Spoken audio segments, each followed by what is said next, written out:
Isa sa mga isyong panlipunan sa panahon ngayon o sa kasalukuyan na talagang isyong-isyo, yung di umano ay pagnanakaw ni Sara Duterte sa kaban ng bayan patungkol sa confidential fund na dapat naman ay walang confidential fund ang DepEd, pero dahil siya'y malakas, siya'y nabigyan. Tapos yung confidential fund na yon ay hindi ginamit ng maayos. Kung kayo ay nakakapanood ng Quadcom hearing, kasi yun isinusubaybayan ko, talagang marami siyang mga kumbaga ay pera na talagang inilabas, at kung kani-kaninong pangalan, nasabi nga ng PSAA, wala daw mga ganong pangalan. So ibig sabihin ay pagnanakaw talaga. Yung confidential fund na yon, kung tutuusin mo, dahil isa sa mga issue natin ang budget sa edukasyon, bakit budget? Halimbawa, yung pagpapagawa ng buildings, mga pasilidad, mga upuan, at kung ano-ano pa na makailangan sa mga laptop ng mga teachers. Kung sana doon ginamit yun, sana ay kumbaga ay mas maraming makikinabang, at saka katulad ng mga classroom. Marami tayong siksikan kahit dito sa ating school. Maraming siksikan na classroom, pero kung yun ay ipinagpatayo nila ng classroom, siguro ay kumbaga ay magiging isang solusyon yon doon naman sa sinasabing literacy ng bata o yung comprehension ng bata. Kasi kapag ang isang classroom kasi ay punong-puno o loaded siya, kumbaga ang iba focus na bata, ang iba ay hindi nakikinig sa teacher. Pero kung ang isang classroom ay maliit lamang ang number of students, ay mas matututo sila, diga? Mas matututukan. So yon, so issue talaga ang mga politiko na napapaupo, na kailangan ay sila ay hindi ganon yung magnanakaw. Bagamat ako hindi nanghuhusga masyado kay kaya nga sabi ko di umano, hindi pa naman natin na talagang na konklusyon na talagang siya ay nagnakaw, pero base sa mga ebidensya ay siya nga ay marami daw ninakaw. Sana ay yung ating mga politiko na uupo, lalo na sa DepEd, ay hindi ganon. At saka sana yung talagang budget na para sa atin ay ibigay nila, at huwag kung saan-saang sariling bulsa nila inilalaga. So, since ako ay Filipino major, so ako ay nasa departamento ng Filipino, ang aking mga estudyante ay mga grade 10. So, yung para sa akin, ang biggest issue na aking kinakaharap ngayon ay may mga grade 10 student na nakakarating ng grade 10 na hirap sa pagbasa. And yun yung aming binibigyan ng pansin ngayon at pinofocus na hindi sila makaalis ng grade 10 na sila ay hirap pa rin sa pagbasa, o kahit paano ay matugunan yung kanilang hirap sa pagbasa, para at least pagpunta nila ng grade 11 ay hindi na ganoon kahirap sa kanila ang pag-unawa pagdating sa mga subjects, lalo na medyo komplikado na yung mga subjects nila doon. And sila yung mga grade 10 na, so dapat talaga silibin na sila pagdating sa pagbasa, hindi lang sa pagbasa kundi pag-unawa, yung comprehension. Kasi talagang ngayon nakakaranas kami na grade 10 na ay ang level na kanilang pagbasa ay para mga grade 1, grade 2 pa lang. Thank you po, ma'am. Number 2, what are the 4 concerns in the Philippine education? The 4 concerns in Philippine education might be attitude or behavior of the students, comprehension, budget, and literacy. So far, palagi ko lang ang sinasabi sa mga bata, yung edukasyon, yung bagay na hindi makukuha sa inyo ng sino man. Ang edukasyon ang talagang pundasyon natin para pagdating ang panahon, kung mataas-taas ang pangarap mo, matutupad mo din.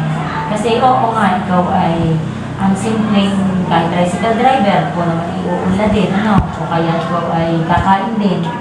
Pero yung more than doon sa kinakailangan mo, hindi na kasi lamang ang ating yung basic at saka necessity. Kung hindi, syempre, yung mga bagay na gusto mong mangyari sa buhay mo, mangyayari yun kung meron kang edukasyon. yung mga bata na nasa sitwasyon na wala silang interest, palagi mo lang ipamumulat sa kanila na paano ka pagdating ng panahon. Ano? Another example is, halimbawa, marami akong bata na na-encounter na hindi marunong bumasa. Paano? Pag pinasumakay ka ng jeep, paano malalaman kung saan ka pupunta kung hindi ka marunong bumasa? Kung titigil ka na lang dyan. Diba? May bata na, ayaw ka kung pumasok, kasi ako hirap na. Kapag ikaw ay tumigil, gagaan ba ang buhay mo? Magiging maganda ba yung buhay mo pag tumigil ka? Oo nga, pwede magsasaray ka ng itlog kasi hindi naman din kailangan ng high school graduate or ano. Pero after noon na nagsaray ka or ano ba yung more than two mangyayari sa iyo? Baka pag-fill up pa lang ng PDS or application form, hindi mo kaya nang gawin dahil ikaw ay tumigil sa pagpasok. So, bilang isang guro, ako naman, ako kasi yung tipo na medyo mahigpit talaga ako pagdating sa bata. Kasi ang gusto ko talaga ay maging maayos ang bata at matatapos sa akin na hindi mo man ganun ka 100% nakuha yung aking lesson, pero yung tungkol sa buhay mo, matutupad mo yung pangarap mo. Hindi na kasi tayo ngayon sa X and Y eh. Pero ano bang application ng lahat ng ito sa buhay natin? Gaano ba kahalaga lahat itong pinag-aaral natin ito? Sabihin ng mga bata, nakaraas po kami sa K-12, nakatapos po kami. Oo nga, yung K-12, o di nagkaroon ng senior high school, ngayon po ay matatag naman. Yung word na matatag, gaano ka katatag bilang bata? Gaano ka katatag bilang estudyante? Kaya mo ba na hanggang huli ikaw ay nag-aaral, pumapasok? Lagi mo lang i-encourage sila, ipamumulat sa kanila na walang pinakamahalaga kung hindi gawin mo yung magagawa mo ngayon pagdating ng panahon, lahat ng bagay na iyon, babalik sa iyo. Yun yung sa akin na sa pag-aaral. Pinalipat. Can you explain how necessary K-12 education to our country? K-12 education is very important to our country because we are preparing for global competitiveness. We are preparing Filipino students to become globally competitive in academics, in work, and in business. And then, for number 2, being a teacher means handling different stories and burdens of students. Dito muna sa handling different stories and burdens of students. Prevalent burdens among students as of today, mental health issues, and mistaken identity with depression. According to them, when they are sad, they are depressed. And it pertains to mental health issues. Of course, not all. Some students, among the burdens that they have is when it comes to academic struggle, level of difficulties among different subjects, and of course, volume of works in each subject. How can you cope with it and why teaching students become your passion? First and foremost, once I became a student, naging estudyante din ako. And it is not only on teaching as a passion, but learning as a passion. In coping with the different burdens among students, of course, as teachers, we are trained to be, let us say, be innovative in terms of instruction. And when we say innovative, you have to continue on learning different new techniques in line with teaching. I'm a science major. Ako ay physics at chemistry tinuturo, kaya hindi pwedeng hindi mag-i-evolve, hindi mag-i-innovate, kasi sayang lang ang pinasusunod ng gobyerno. And does K-12 education only prolong students to graduate to college? No. Mali ang perception ng iba. They say it is an additional burden, additional expenses, and whatsoever. Pero mali. K-12 actually is a preparation for transition from junior high school to senior high school to collegiate level.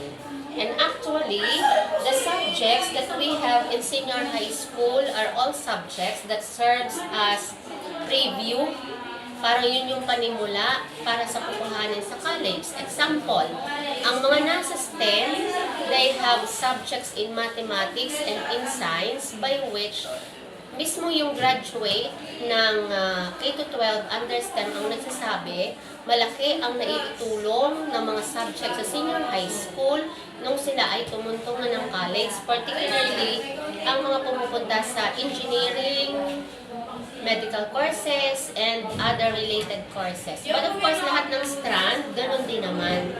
Kaya, it does not prolong actually the, sabihin na nating, period of education among students. Paghahanda, hindi pagpapahaba.